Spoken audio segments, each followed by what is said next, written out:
Olá,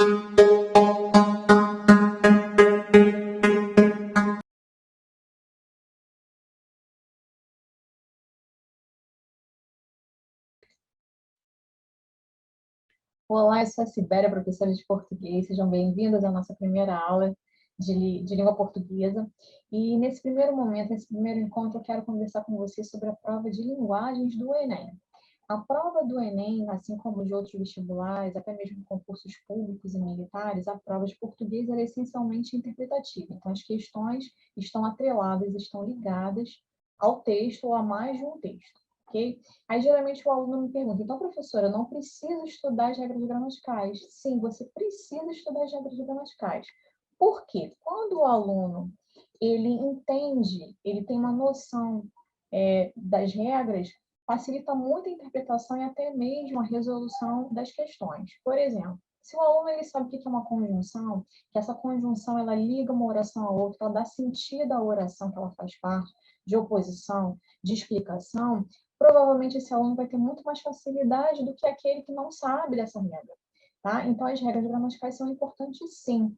Tá? Mas, assim, o tópico número 1, a dica número 1 que todo professor de português dá para os alunos é a leitura. As regras gramaticais são fundamentais, são instrumentos muito importantes para a interpretação, para a escrita, enfim. Mas a leitura, o ato da leitura, ele é primordial. Por quê? Não só para a prova de linguagens do Enem ou para concurso, mas para a sua vida.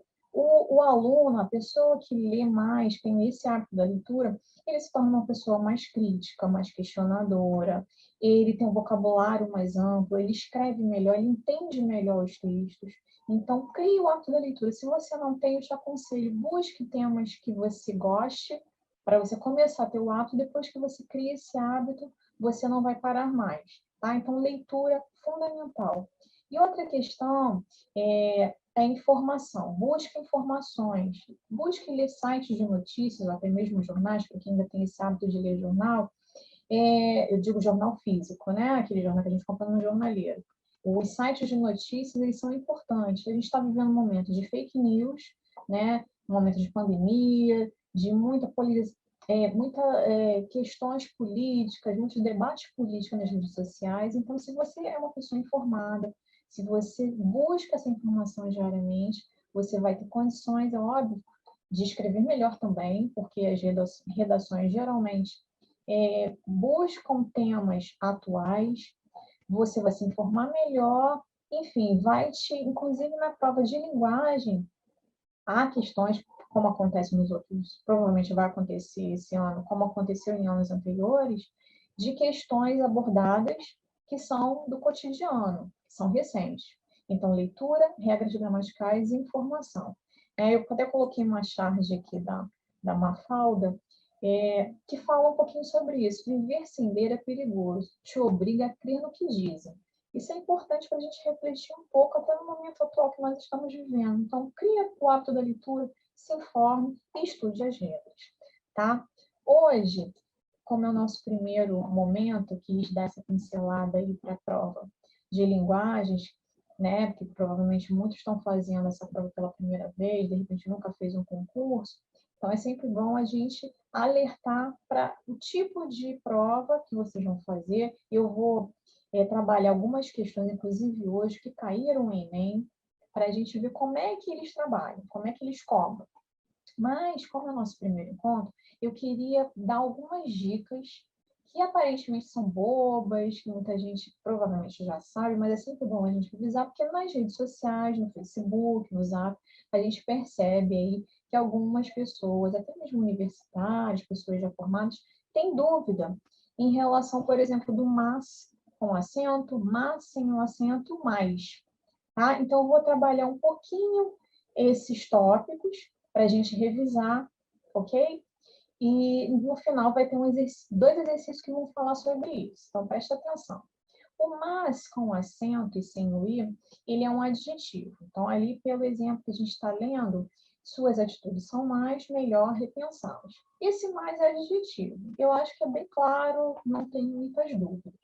Agora, o mas, sem acento e sem o i, e o mais, geralmente causa dificuldade ou causa dúvida na hora da escrita, ok? Então, o mas sem o i e sem o acento, nós chamamos de conjunção adversativa. Olha só, essas questões, as classes gramaticais, nós vamos estudar separadamente, com calma, em outros momentos, tá? Mas como eu estou trabalhando essa diferenciação, é importante eu já falar que cada um deles pertence a uma classe gramatical diferente. O mas com acento, como eu falei, é adjetivo, que dá característica, né? Qualidade. E esse mas aí é uma conjunção adversativa. Lá no início do vídeo eu falei que as conjunções, elas ligam orações, elas dão sentido a essa oração. No caso do mas, me dá a ideia de oposição. Estamos vivendo dias difíceis. É a primeira parte, a primeira oração. Mas iremos superá-las. Ou seja, superá-los. Ou seja, esse mais, ele me dá uma ideia de oposição à primeira oração. Então, ele precisa ser escrito sem o i. O mais, tá? Com i, ele pode ser tanto pronome indefinido como advérbio. Também nós vamos futuramente falar mais a fundo sobre isso. Estou mais feliz. Esse mais aí precisa ser com i, óbvio, porque ele me indica muito. Estou muito feliz. Eu poderia substituir. Então, eu digo que é um advérbio, tá? E está intensificando. O segundo exemplo, a população paga mais imposto. Esse aí já é um pronome indefinido, porque ele tá me dando ideia de quantidade. Pode ficar tranquilo que futuramente a gente vai falar um pouquinho sobre essas diferenças, tá? Então, deu para perceber um pouco da diferença desse mas com acento, mas sem acento, enfim. Tá? Uma outra dica importante, desculpa, esse é o aqui, é as palavras meia e meio. Meia e meio podem ser tanto numerais quanto advérbio, vai depender da oração, do sentido que essa oração vai me passar. Meia e meio pode ser numeral, ou seja, metade. Tranquilo. Tomamos meia xícara de café, apenas comprei meio quilo de café. Nesse caso, aqui nos dois casos, eles são numerais. Então, eu posso concordar em número e gênero com a palavra que eu estou me relacionando. Então, meia xícara feminino, meio quilo de café masculino. Tranquilo também. Agora, o meio, quando ele significa um pouco, é que as pessoas geralmente usam de forma incorreta. Esse meio, significando um pouco ou mais ou menos, ele é um advérbio, ou seja, ele precisa ser invariável. Não existe uma variação para ele, é sempre masculino, meio. As atletas estão meio cansadas com tantas cobranças. Ou seja, esse meio aí não é de metade, elas não estão metade cansadas e a metade não está cansada. Significa que elas estão um pouco. Então, mesmo trabalhando com palavras femininas, que são atletas, eu continuo utilizando o meio no masculino porque ele é invariável. Então, uma dica bacana também. Bom,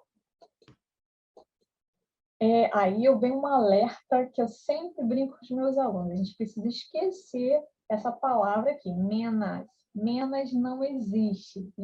A gente já ouviu falar, muitas pessoas falam por falta de conhecimento, óbvio, mas a partir do momento que você sabe que menas não existe, a gente não vai utilizar mais. Nem na escrita, nem na fala, mesmo que seja nas redes sociais com um amigo, menos está errado. Então, essa palavra se risca do seu vocabulário. Há menos meninas no curso. Meninas feminino. Mas mesmo assim, eu vou utilizar o menos, já que menos não existe. Tá? Então, um alerta importante, que às vezes, até na linguagem mais coloquial, algumas pessoas utilizam, mas, como é incorreta, não cabe mais. Tá? Outra dica importante numeral mais palavra grama. Como assim? Vou pegar os exemplos primeiro, depois eu vou entrar na explicação. Comprei 200 gramas de mortadela, não é mortandela, tá bom? Acrescente 400 gramas de queijo. 200 e 400 são numerais. Quando eu estou acompanhando esse numeral com a palavra grama, e essa palavra grama significa peso, eu preciso colocar esses numerais no masculino. 200, 400, 500 gramas. Por quê? Se eu digo 200 gramas, 400 gramas, eu estou me referindo a capim. 200 gramas é capim. Mas eu estou querendo dizer que esse gramas aí é o peso da mortadela, do queijo, enfim. Então, é 200 no masculino, ok? Então, quando você for lá comprar a sua mortadela, e você vai pedir 200, 500 no masculino, ok? Agora, nós vamos passar para as questões. Eu coloquei poucas questões, porque é a nossa primeira aula, tá? Eu coloquei 2 questões do Enem e uma terceira questão, que é mais para revisar o que eu estou explicando sobre essas dicas de português. Nessa questão do Enem, caiu em 2013, então vocês vão perceber que a questão é atrelada ao texto. Esse primeiro texto é uma charge. Então, a charge tem a linguagem verbal, que é o texto propriamente dito, e a linguagem não verbal, que é o desenho. Então, a gente percebe que a linguagem verbal e não verbal, elas se casam perfeitamente, né? Você consegue entendê-las unidas. A preguiça é a mãe de todos os vícios, mas uma mãe é uma mãe e é preciso respeitá-la. Pronto. Então, você percebe que a charge tem esse tom mais de humor, né? E perfeitamente ligado à linguagem do desenho, né? Um adolescente, aparentemente com preguiça, bem típico dos adolescentes, e o texto casa perfeitamente com esse desenho, né? Então, isso aí a gente diz que é uma charge. Vamos lá para a questão.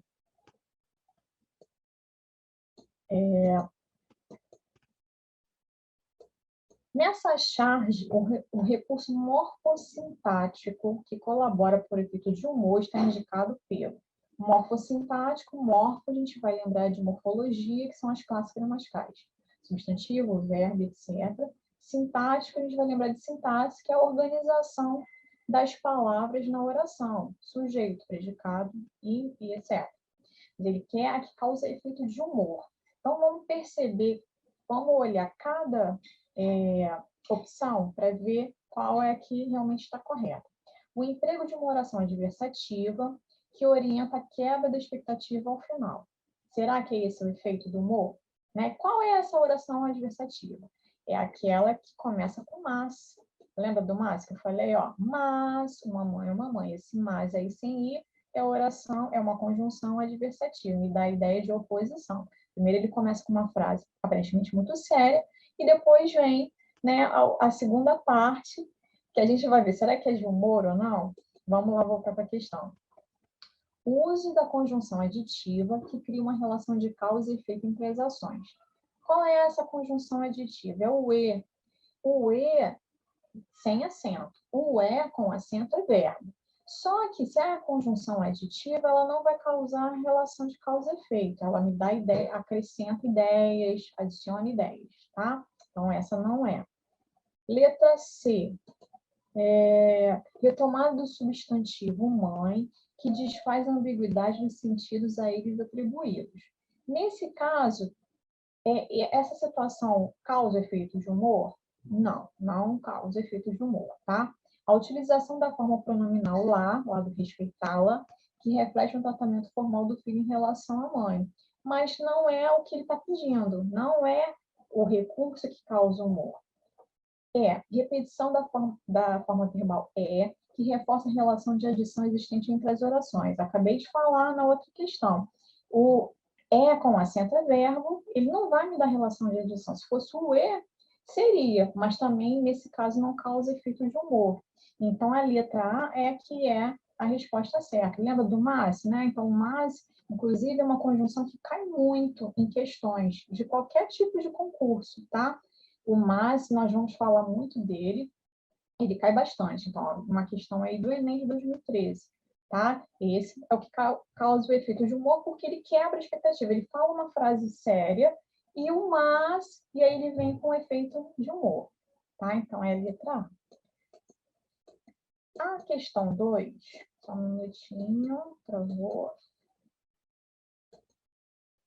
A questão 2 é do Enem 2014. Outra questão com texto. Aliás, todas as questões vão ter textos, ou charge, ou um poema, ou uma música, mas sempre vão ter texto jornalístico, mas sempre vai estar atrelado a um texto.